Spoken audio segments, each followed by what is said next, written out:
Diversos confrontos aconteceram nas divisas dos estados de São Paulo, Rio de Janeiro e Minas Gerais. Foi bem neste local aqui em que os ex-combatentes paulistas decidiram colocar então uma locomotiva para que quem estivesse lá daquele local lá atrás, em Minas Gerais, não acessasse o estado de São Paulo. Os trilhos remontam ao passado. A gente vai entrar no túnel e voltar na história.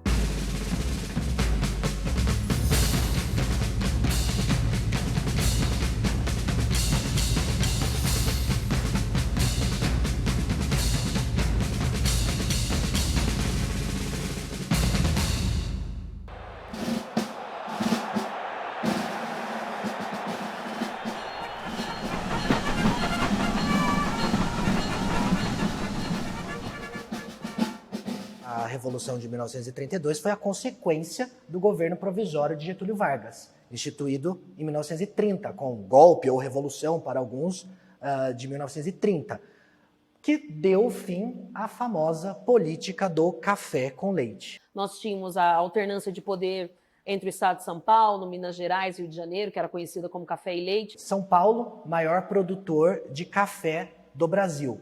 E o estado de Minas Gerais, o maior produtor de leite do estado. Por isso, café com leite.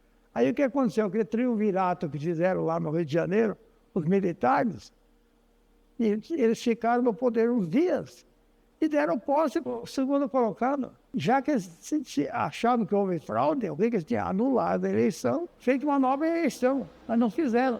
Deram posse provisória e o retorno ficou.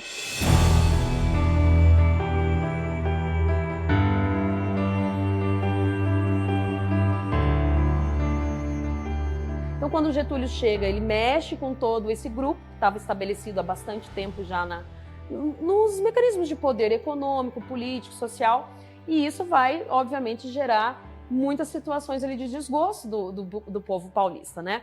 A gente costuma lembrar também que a política do Getúlio Vargas, logo de início, foi de retirar todo e qualquer inimigo do seu governo do poder. O governo federal acabou sendo deposto, o Washington Luiz acabou sendo deposto e o Getúlio Vargas chegou ao poder.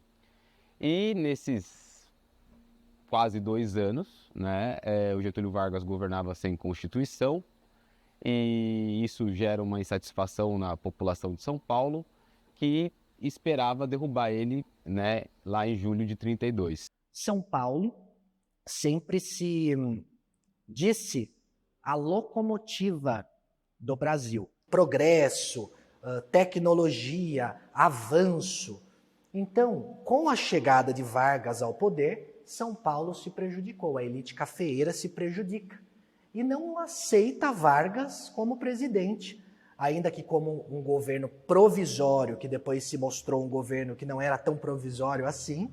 São Paulo decidiu, por bem à época, no estilo e num sentimento de nacionalismo, fazer uma revolução armada contra os demais estados e contra a federação, apoiadores do regime varguista. Essa revolução foi das oligarquias paulistanas, daqueles políticos, fazendeiros que mandavam na época e que não concordavam com as nomeações de Getúlio Vargas para interventores no estado de São Paulo e outras medidas mais. Isso motivou a população, criou aquele estado de ânimo, vamos derrubar o Getúlio Vargas.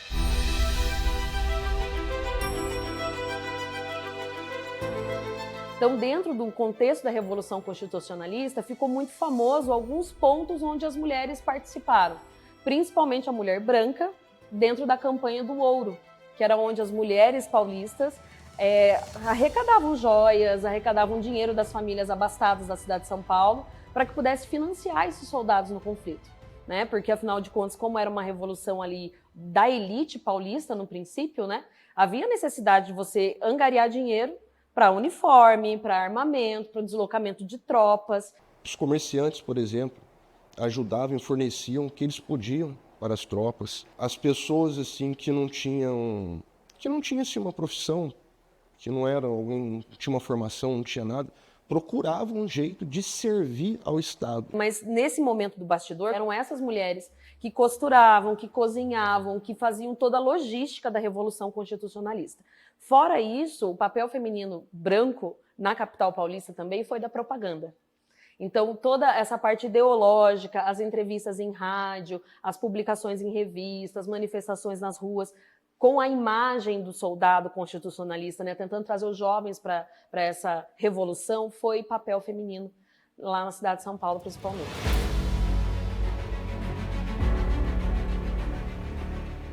Os voluntários atuaram muito mais por paixão, muito mais induzidos pela campanha que vinha de São Paulo para cá, de que nós tínhamos que lutar por uma nova Constituição e para o fim da ditadura de Getúlio Vargas. Até as pessoas que não tinham uma formação procuravam se enganjar no movimento, por uma questão moral, e não só a questão moral, mas também a questão cívica. Que, poxa, na época, o que era para ser um governo provisório acabou se tornando uma ditadura praticamente. E quem que gosta de viver sob uma ditadura?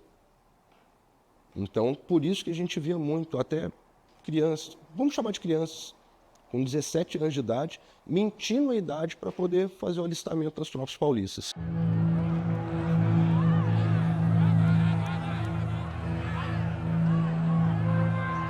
No dia 23 de maio houve um manifesto dos vários jovens, né, lá em São Paulo, né, no cruzamento encontraram com 4 jovens, conhecidos como Martins, Miragaia, Drauzio e Camargo, que é conhecido como MMDC. E esses 4 jovens estavam na esquina, que nem fazia parte desse contexto de manifesto. Aí esses jovens, eles foram pela vibração, eles acompanharam e foram numa loja de armas, pegaram as armas e foram um local, num prédio jornalístico. Aí houve troca de tiros, né? E 14 jovens morreram. Não foram só os 4, 14 jovens, né? No dia 23 de maio. Então eles anteciparam a guerra para 9 de julho. Quando eclodiu o movimento na capital no dia 9 de julho, no dia seguinte a notícia chegou aqui em Queluz. E o povo já estava nessa batalha com Getúlio, vamos dizer assim, né? O dia 23 de maio foi o estopim para poder eclodir o movimento. Como estoura lá a Revolução em 9 de julho, a gente já tem uma comunicação que a cidade tinha que se preparar, porque um novo conflito se iniciava. Aqui a gente sabia, na época, as informações, ou através da estação, quando chegavam as informações vindo do Rio, através do trem, né? Trazia as notícias do Rio e São Paulo. Ou da paróquia. Então todo mundo já fica meio preocupado pelo que aconteceu em 30, já se imaginava que os embates seriam violentos, então a população já começa a sair da cidade e só fica na cidade mesmo quem queria ficar para proteger os seus pertences ou quem não tinha condições de ir para outro lugar. Todo mundo da cidade, pelo menos aqui de Queluz, paralisou sua vida durante 3 meses para dedicar-se à Revolução. Por outro lado, nós temos também, nesse mesmo meio tempo ali na cidade de São Paulo, crescendo o chamado Frente Negra, que era um grupo social, político negro, lembrando que a gente está falando de um período histórico muito próximo à abolição, então uma população marginalizada, analfabeta, com poucas oportunidades, né? E dentro desse grupo da Frente Negra, a partir do estouro da Revolução, esse grupo quis fazer parte da Revolução Constitucionalista também. Então, nós temos um batalhão de homens negros da Frente Negra que vai lutar na Revolução Constitucionalista e, junto com eles, um grupo de mulheres negras também. Num primeiro momento, né, as mulheres negras elas vão partir principalmente para a questão da enfermaria. Não que as mulheres brancas também não tenham ido para o fronte nesse sentido, mas em um número muito menor. Então, no primeiro momento, o trabalho delas era unicamente o de enfermagem, né? Mesmo que elas não tivessem treinamento de enfermeira, porque naquele período histórico elas não eram aceitas em cursos de enfermagem, então era tudo feito de uma maneira muito rudimentar ali, meio que no notório saber. E aí a gente vai ter a figura da Maria Soldado, né? A Maria Soldado era uma mulher negra, né, que trabalhava em casa de família como cozinheira, e no estouro da Revolução ela se torna uma mulher ali combatente, né? Ela vai para o campo de batalha. Hoje ela está no panteão dos heróis da Revolução Constitucionalista lá em São Paulo, né? Os restos mortais dela estão lá junto com os homens, e ela se tornou o rosto feminino da Revolução Constitucionalista, né? Uma mulher negra. As senhoras da sociedade socorrense, com boa vontade, conhecimento empírico da medicina, não técnico, passaram a auxiliar eventuais agressões, né? No caso, feridos de batalha, trataram de criar a Cruz Vermelha. E também a Casa do Soldado. Ali as senhoras da sociedade também auxiliavam os soldados, passando as fardas, né? Limpando eventuais instrumentos utilizados em batalha, botas, calçados, dando comida, alimentação às tropas. E na época nós tínhamos um médico na cidade, o doutor Botelho, mineiro inclusive, e ele acabou criando o primeiro curso de enfermagem de socorro na Santa Casa de Misericórdia, justamente para atender a essa necessidade da Revolução.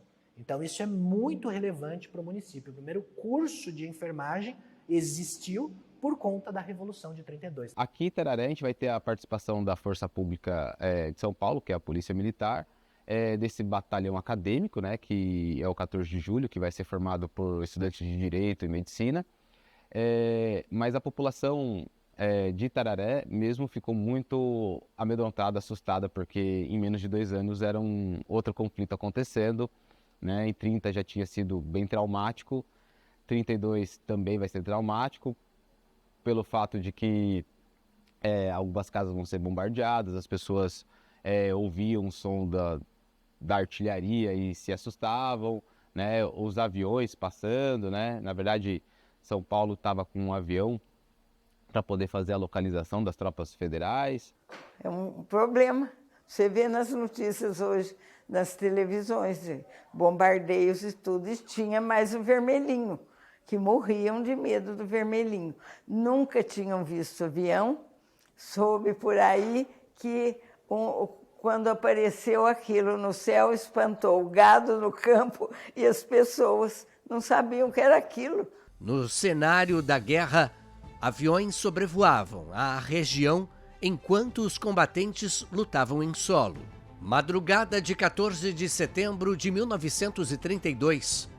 Para impedir o avanço das tropas getulistas, o Exército de São Paulo toma a decisão: implodir a ponte sobre o Rio Paraíba.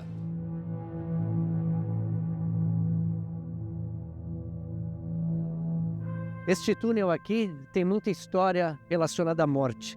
Durante os combates da Revolução, então, constitucionalista, cerca de 300 pessoas morreram nas batalhas, durante as batalhas. A gente observa, então, e tenta, se essas paredes pudessem falar de alguma forma, né? A gente ia ouvir, de fato, esses gritos, ouvir o barulho das armas, dos tiros. Era, de fato, um momento de mais importante. Era a mudança da nossa história, né?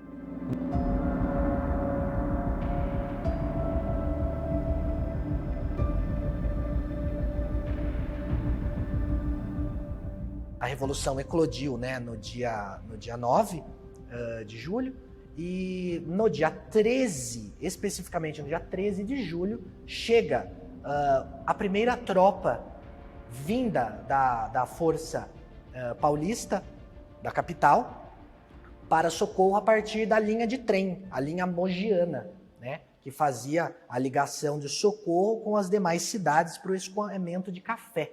Desde a década de 10, essa linha tinha muita importância para a nossa cidade. Então, a Revolução 32 também vai utilizar a linha férrea para transportar mercadorias, pessoas, os soldados, material bélico e as informações também. Por isso que a linha férrea foi vigiada, tanto pelo lado paulista, como os lados também do Getúlio Vargas e todos os outros estados que eram contra nós. Os paulistas, eles bloquearam o túnel com vagões para evitar que as tropas mineiras entrassem por ali.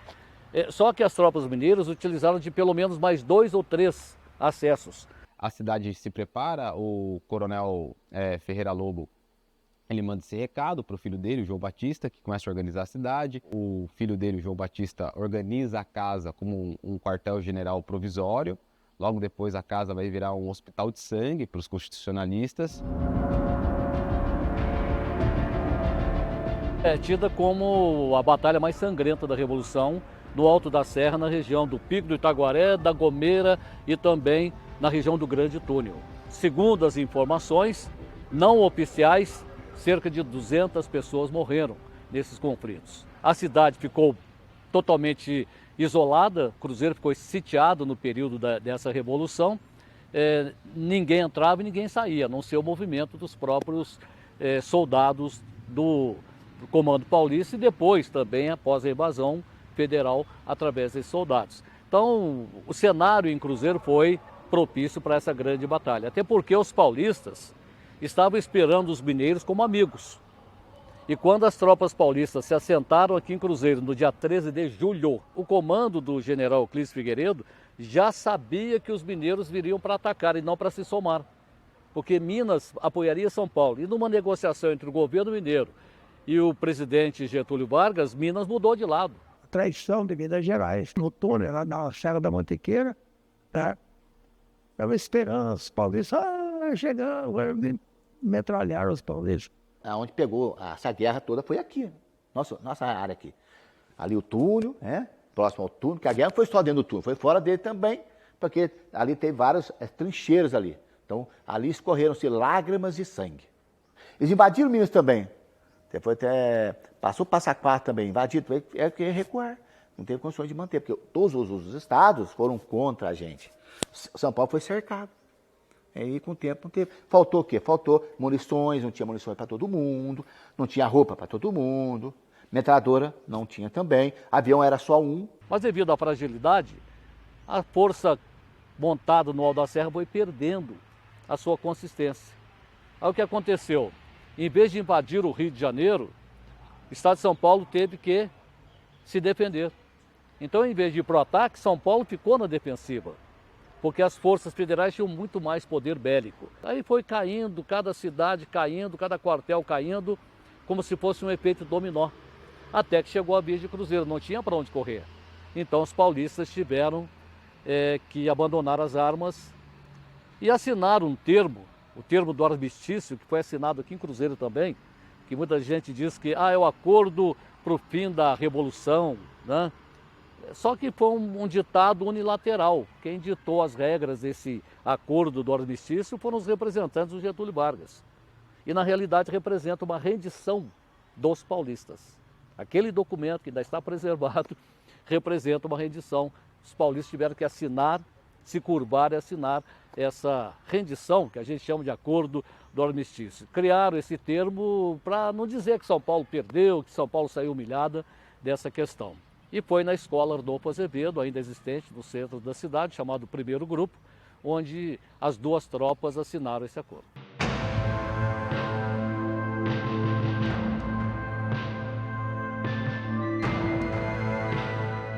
Ali houve a grande batalha, participação do socorrense de fato. A batalha durou mais de 20 horas, foram feitas trincheiras, porque os nordestinos das tropas chegaram e tomaram as casas dos habitantes do bairro dos Francos e ali se estabeleceram, e o batalhão 23 de maio teve que ir até lá, montar essas trincheiras com 700 metros de distância de onde estava a trincheira do grupo inimigo. E ali ficaram trocando tiros por muitas horas mesmo. Inclusive hoje, quem anda naquele território, não é muito difícil encontrar balas, objetos da Revolução. Grande parte do acervo do Museu Municipal onde nós estamos é composto por objetos encontrados desta batalha. A gente encontra aqui no Parque da Barreira vários objetos que remetem ao conflito, então cápsula de bala. A gente encontra também cápsula de alguns tiros de canhão Krupp, né, que era o canhão que era utilizado na época.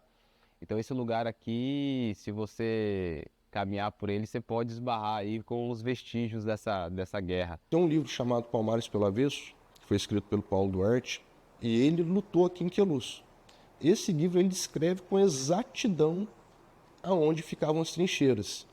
E usando alguns pontos de referência que tem no livro, que ainda existem, eu consegui encontrar 99% delas. Já aconteceu de eu tirar de um único buraco quase 100 cartuchos. Eu comecei a juntar esse material, eu tinha uns 10 anos de idade. um cidadão que trabalhava com meu pai, e aí eu levava 2 litros de leite para ele todo dia de presente, que ele estava muito doente. E eu vi na cabeceira da cama dele aqueles objetos aí. Bala do canhão 105, 75, granada, sabre. Aí eu achei interessante, ele falou, você quer para você? Nossa, eu arregalei o olho. Peguei um carrinho de 4 rodas e levei, eu era gurinho, tá? Levei para casa aquele lá e permaneceu no meu poder durante muitos anos. Então, para perpetuar isso aí, eu doei esse material, pelo menos está perpetuado aí.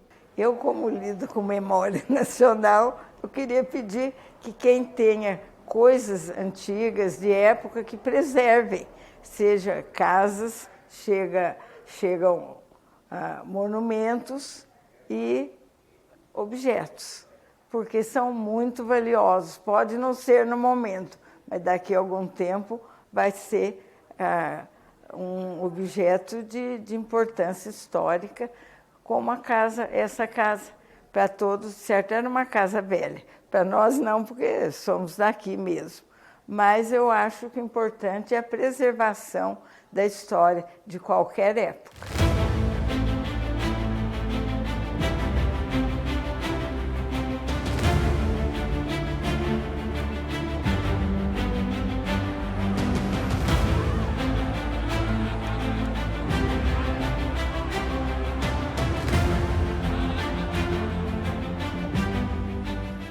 A partir de 32, primeiro que o Vargas tem uma percepção que não dá para governar sem São Paulo, sem ouvir São Paulo, né? Então acho que isso já é muito importante.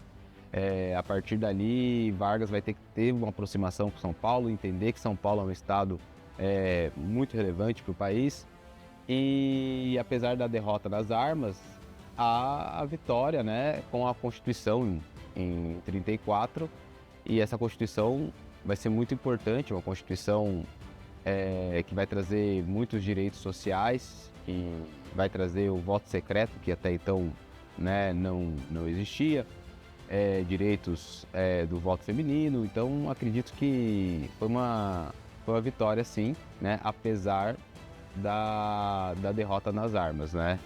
O ideal foi atingido. Eu acho que foi uma vitória imensa de São Paulo, né? Muito representativa, inclusive para a nossa cultura paulista, né?